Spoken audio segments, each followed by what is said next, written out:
Morning, all. The news today was made official. We heard this coming out yesterday. I thought about making a video on it. I thought, I'll do the video today. We'll discuss today that Henrik Lundqvist bought out by the New York Rangers. So 459 career wins, which is sixth on the all-time list. 918 save percentage in 887 games. He won the Vezina Trophy in 2012. 38 years of age. And this past season, he was 10, 12, and 3 with a 905 save percentage. The Rangers were in a tough spot here. The Rangers looking at that $8 million in salary for a guy that they consider to be their number 3 goaltender now. Georgiev and Shesterkin showed that they could both be NHL goaltenders. They're both young, and they're pretty good. And so the Rangers were left in a position where they could spend another year of 3 goaltenders in that kind of a rotation or save themselves some money for this upcoming season. Maybe then on free agent day on October 9th, they're doing a little more than they might otherwise have done. And it involves Lundqvist, and they're trying to do this as gently as possible. Apparently, it's up to Lundqvist what happens from here.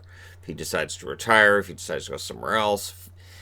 I'm guessing there's a job in the Rangers organization waiting for him if he decides to retire. And it is one of those uncomfortable moments when you tell a player, we're moving on. We're going in another direction. And when it's a player of Henrik's stature, that makes it all the more difficult. So, 38 years of age, there might very well be a team that wants him as a backup next season. There might be a couple of teams, there might be a few. But we'll see what happens, whether or not he has any interest in playing anywhere else, or if he says, you know what, I'm gonna retire. We'll see what he does. The Spengler Cup, this came out yesterday as well. Spengler Cup for this year, it's played during Christmas break, and it's canceled for this year. We could see that coming. And this is going to be a thing where a lot of the tournaments that we look forward to with hockey end up getting canceled or played in some sort of a modified bubble or whatever they can come up with. And the Spengler Cup is the latest casualty along the way. And it makes sense. I mean, you're bringing in players from various locations, and it's a tournament traditionally played in, Switzerland and around Europe, and so they're just canceling it this year. It's a shame because it's a trophy that's been awarded since a long time ago. I think it's about 80 years it's been going. So, one thing to consider, and I was reading 31 Thoughts with Elliot Friedman. It's always a good read. And that players are guaranteed 72% of what they make this year. And a lot of players have already got their bonuses for the 2020-2021 season. So while they try to figure out how to have next season, players are already paid. And there's nothing in the collective bargaining agreement that allows for the NHL to say, oh, hey, wait a minute, we're making even less than we thought. Nope, they gave them the flat cap, they gave them the 20% escrow, and that's it. And the NHL basically is not of the mind to want to pay players if they're not playing, but players are saying we've given back enough, so that's it. And that adds a whole new layer to how this is going to work. Because if you had a bunch of employees, you've already paid a bunch of employees that have to get paid, you're going to find a way to keep your business going. And basically, when asked, they're saying Bettman has no intention of going 12 months without hockey. He thinks that's a horrible idea. So there's no, and not only that, but then you're defaulting on your TV contracts. You're losing that money. You still have to pay the players, so that's a lot of money you have to pay. And then on July 1st of next year, you have to pay those bonuses all over again, and you have to start paying out for the 2021-2022 season. So it's just, it's a logistical nightmare. It really is.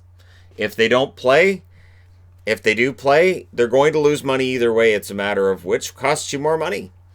Ekman Larson rumors have just intensified, at least on the Canadian side of the border when it comes to our websites.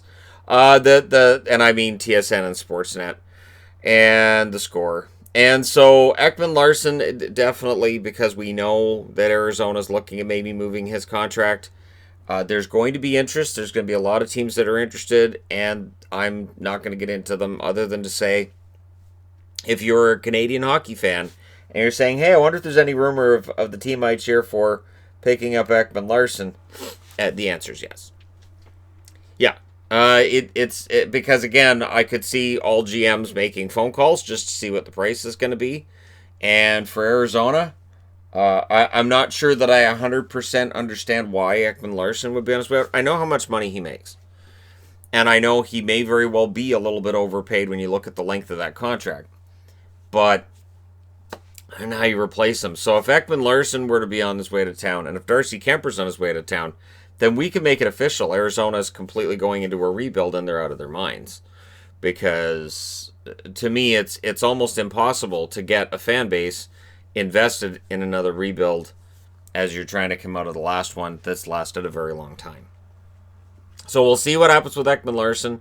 I haven't seen anything with Kemper because I think even media probably realizes this is ridiculous. Why would they trade Kemper? Doesn't make any sense. There's no logistical sense to it when you've got Antti Ranta there, and if you're going to move a goaltender, Ranta would be the one that I would move if I was Arizona. He does have a lower value, but there's a reason, because Kemper's kind of awesome. I also want to throw in at the end of this video that yesterday I did watch the entirety of a Blue Jays game and posted a little review for it on the Entertainment Guy. I will be discussing more of the football and the baseball, and we'll be doing live streams. Well, I say we, although it's probably just going to be me doing some of the live streams on the Entertainment Guy because I'll be doing live streams during NFL games. And so there's that. And we'll see how that goes. The live streams are always funny when it's football or it's something else because it often turns into a bunch of hockey questions. And for people who are browsing their way in and have no idea that this channel exists, they're saying, why are there all these hockey questions? It's a football stream. But yeah, so that'll be a thing. I'll watch the Jays game again today, and we'll see if Ryu can help them win a game against Tampa. Tampa looks pretty good though, and has been stated on that channel.